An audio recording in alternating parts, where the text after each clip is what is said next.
So ngayong araw mga pre ay pupunta tayo sa dealership at nanakawin ang Lamborghini doon. Kaya tara, kunin na natin yung motor natin dito. Ayan. Pupunta na tayo sa car dealership mga pare, no. So ayan. Dahan-dahan lang tayo sa pagka-drive para di halatang lasing tayo. Hindi, joke lang.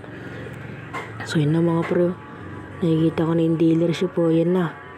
So dito mga pre, bayaan na lang natin dito yung motor. Huwag natin to kukunin na, no. Yan, paparking muna natin dito itong motor na to para di makita. At yun, nakikita nyo ba yung orange na Lambo na yun? Ayun yung kukunin natin. Ayan, yung Lambo na yan yung kukunin natin mga pre, no. So tara, punta na tayo doon. Kunyari makikipag-negotiate tayo pero hindi alam na nagbebenta ay hold upin natin siya. Di joke lang, nanakawin natin tong Lambo. Yan na, makikipag-usap muna tayo. Holding hands. Ay di, joke lang. Joke lang sir, joke lang. Hello sir, hello.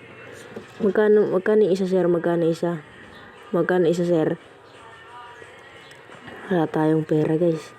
So sir, test drive ko muna sir. Baka kasi sira yung makina sir. Tapos hindi umandar eh. Test drive ko muna sir, dyan lang sa Gelia. So yan guys, pinatest drive na sa atin ni sir. Tapos kunin lang natin.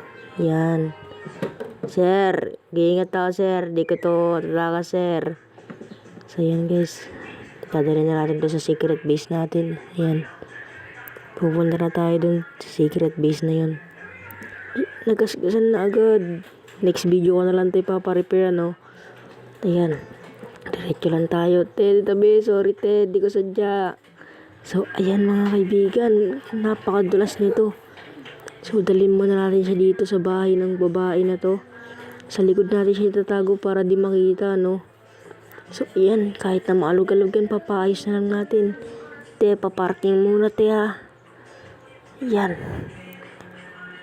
dyan muna para di tayo makita ng mga polis. Abangan nyo na lang sa part 2 mangyayari. Bye.